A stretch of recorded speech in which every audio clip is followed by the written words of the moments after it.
ఒక దేశ రికార్డుగా 151 సీట్లు ఎవరితో పొత్తులు పెట్టుకోకుండా పార్టీ పెట్టిన దగ్గర నుంచి సింగిల్గా ఎన్ని కష్టాలు వచ్చినా నిలబడి ధైర్యంగా కుటుంబాన్ని ఎన్ని ఇబ్బందులు పెట్టినా కేంద్రం నుంచి కానీ రాష్ట్రంలో కానీ ఎన్ని దుష్ట శక్తులున్నా వాటన్నిటిని ఎదుర్కొని జైల్లో 16 నెలలు ఉన్నా కూడా ధైర్యాన్ని కోల్పోకుండా ఈరోజు ముందుకొచ్చి నిలబడి నీతిగా నిక్కచ్చిగా ఒక్కడై పోటీ చేశాడు. దానికి 11 కాదు కదా, ఒక్క సీట్ వచ్చినా మాకు ఆనందమే. కానీ రోజులు ఎప్పుడు ఇలా ఉండవు కదా. ఖచ్చితంగా రాబోయే రోజులు మీకు ఖచ్చితమైనటువంటి గుణపాఠం ఉంటుంది. అలాగే ఇంకొకటి మర్చిపోయినట్టున్నారు మీరు. మాకు 11 సీట్లు వచ్చినా 40% దగ్గర 39.9 40% ఓవరాల్గా మా ఓట్ బ్యాంకింగ్ ఉంది ఇప్పటికీ. మీ 3 కలిస్తే వచ్చింది ఎంత ఒకసారి క్యాలిక్యులేట్ చేసుకోండి. అదే మీరు సింగిల్గా చేస్తే కనీసం 11 కాదు కదా, 0. అదొకసారి మీరు కంపేర్ చేసుకొని మీ క్యాలిక్యులేషన్స్ అన్ని మీ ఈక్వేషన్స్ అన్ని కూడా ఒక్కసారి గ్రహించుకొని నోరు అదుపులో పెట్టుకొని ఈరోజు మీ టైం అయి ఉండొచ్చు, ఈరోజు మీ ప్రభుత్వం వచ్చి ఉండొచ్చు, ఈరోజు మీరు పవర్లో ఉండొచ్చు, కానీ ఎల్లకాలం పవర్లో ఉండరు కదా. ఈరోజు ఓటమి పాలైన వాళ్ళు కూడా రేపు గెలిచే అవకాశం ఉంది. అదొకటి మర్చిపోకండి. 40% ఓటింగ్. కాబట్టి పాప రాయపాటి, నువ్వు కొంచెం నోరుని కంట్రోల్ పెట్టుకొని మాట్లాడితే మాకు పెద్దగా పనుండదు. నువ్వు శృతి తప్పి ఎక్కువగా మాట్లాడావనుకో, ఎక్కువ కూడా కాదు, వెరీ టూ మచ్ మాట్లాడావనుకో, మాలాంటి వాళ్ళందరూ కూడా ఇన్వాల్వ్ అవ్వాల్సి వస్తుంది. కానీ మీలాగా సంస్కారం లేకుండా ఎడపెడ ఏది పడితే అది నోరేసేసుకొని మేకప్లు వేసేసుకొని వచ్చి మాట్లాడాలంటే మా అధినాయకుడు మాకు అది నేర్పించలేదు. కాబట్టి ఒళ్ళు దగ్గర పెట్టుకొని మాట్లాడండి. ఇంతకీ నేను మళ్ళీ రావడానికి గల కారణం ఏంటంటే డైవర్ట్ అయిపోతుంది. ఎందుకంటే పవన్ కళ్యాణ్ గారి గురించి మాట్లాడాలంటే అసలు తనివి తీరదు, ఎంతైనా మాట్లాడాలనిపిస్తుంది. ఎందుకంటే ఆయన గురించి చెప్పడానికి 1, 2 ఎంత ఉందో. మరి వ్యక్తిగత విమర్శలు అయితే నేను చేయను, నాకు అవసరం లేదు. రాజకీయంగా మాట్లాడాలనుకుంటున్నా, మాట్లాడుతున్నాను. ఇంకోటి ఏంటంటే పవన్ కళ్యాణ్ గారు మాకు ఆయనకి మంచి క్రేజ్ ఉంది, ప్రజల్లో మంచి ఇది ఉంది అని చెప్పేసి మాట్లాడుతున్నారు. ఎస్ ఉంటుంది, ఖచ్చితంగా క్రేజ్ ఉంటుంది. ఎందుకు ఉండదు? ఆయన రీల్ స్టార్ కాబట్టి ఖచ్చితంగా క్రేజ్ ఉంటుంది. ఆ జనాలందరూ పార్టీ పెట్టినంత మంచి అభిమానులు అందరూ వచ్చారని అంటే హీరోగా బయటకు వస్తే ఎవరికైనా క్రేజ్ ఉంటుంది. అది ఇప్పుడున్న హీరోలు కూడా ఎవరైనా మహేష్ బాబు గారు బయటకు వస్తే రాదా, జూనియర్ ఎన్టీఆర్ గారు బయటకు వస్తే రాదా, వాళ్ళు పార్టీలు పెడితే రారా? దీనికన్నా డబల్ త్రిబుల్ వస్తారు. ఆయన రీల్ స్టార్, కానీ మా నాయకుడు రియల్ స్టార్. అది మర్చిపోయావేమో, అది కూడా మీకు గుర్తు చేయడానికి మళ్ళీ నేను లైవ్లోకి వచ్చా. మీ నాయకుడు రీల్ స్టార్, మా నాయకుడు రియల్ స్టార్, నిజమైన స్టార్. ఎందుకంటే ప్రజల గురించి ఆలోచించి గత 5 సంవత్సరాల్లో ఎన్నో సంక్షేమాలను టైం టు టైం అందించినటువంటి వ్యక్తి. చాలా గర్వంగా చెప్పుకుంటాం మేము. ఈరోజు మీరు 11 స్థానాలే కనిపిస్తున్నాయేమో, సింగిల్ గా ఒక కాన్ఫిడెంట్ గా మా అందరికీ కూడా ఆయన్ని చూసి ఒక ఇన్స్పిరేషన్ గా ఇలాంటి వాడు ఒక్కడుంటే చాలా అబ్బా అనిపించుకునేలాగా ఈరోజు మేము గర్వంగా ఫీల్ అవుతున్నాం. మేము ఓడిపోయాము, మాకు 11 వచ్చాయి అని చెప్పేసి మేము ఎక్కడా కూడా ధైర్యం కోల్పోలా, ఎక్కడ కూడా మేము బాధపడట్లా.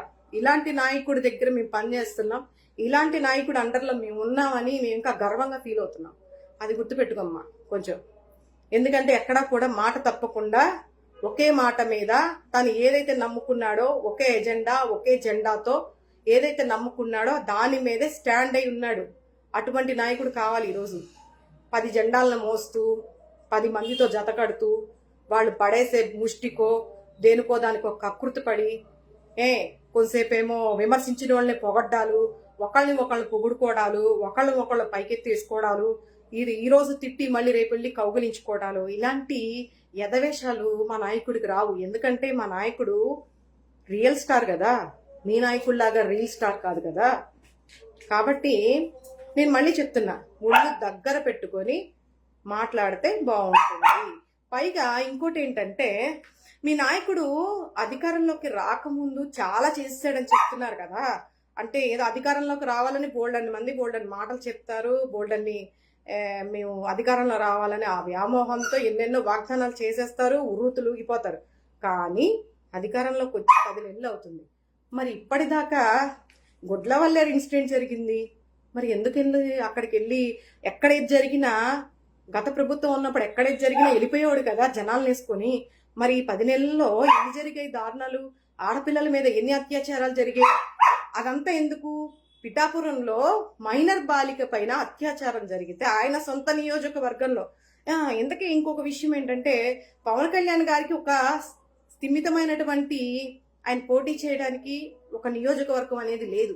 2019లోనేమో గాజువాక భీమవరంలో చేశాడు, 2024లోనేమో పిఠాపురంలో చేశాడు. ఆయనకంటూ ఒక సొంత నియోజకవర్గం అనేది లేదు. ఎక్కడ పడితే అక్కడ ఉండేదేమో తెలంగాణ, చేసేదేమో రాజకీయాలు ఆంధ్రప్రదేశ్లో. ఎక్కడ పడితే అక్కడ ఏ నియోజకవర్గం అయితే ఆ నియోజకవర్గంలో పోటీ చేస్తారు. మళ్ళీ మీరు వచ్చి మాకు నీతులు సూక్తులు చెప్తూ ఉంటారు. మరి ఈ 10 నెలల్లో ఎన్ని దారుణాలు జరిగినా మీ నాయకుడు ఎందుకు స్పందించలేదు? ఎందుకు ఆ ప్లేస్కి వెళ్ళి అక్కడ ఉన్నటువంటి బాధితులను పరామర్శించలేదు? ఎందుకు దాన్ని ఖండించామని చెప్పి ప్రెస్ ముందుకు వచ్చి చెప్పలేదు? ఎందుకు ఇవన్నీ చేయలేదు? మరి ఏమైపోయాడు మీ నాయకుడు? అంటే అధికారాన్ని అడ్డం పెట్టుకొని గుళ్ళు చుట్టూ తిరుగుతున్నాడా?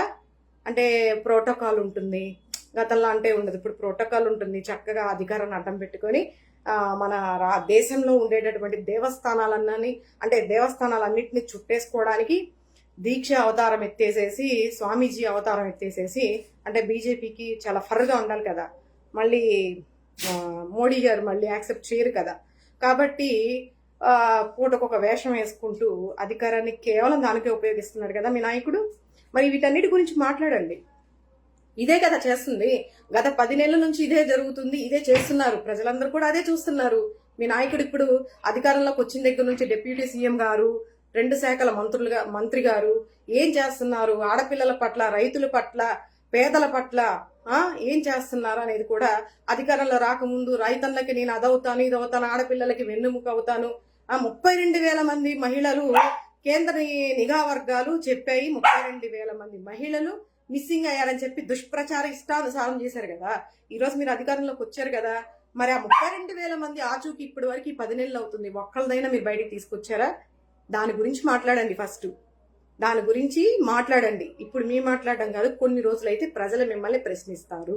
జగన్మోహన్ రెడ్డి గారు పవన్ కళ్యాణ్ గారికి భయపడి అసెంబ్లీలో 11 సీట్లు వచ్చినటువంటి జగన్మోహన్ రెడ్డి గారు జనసేన పార్టీ అధినేత, డిప్యూటీ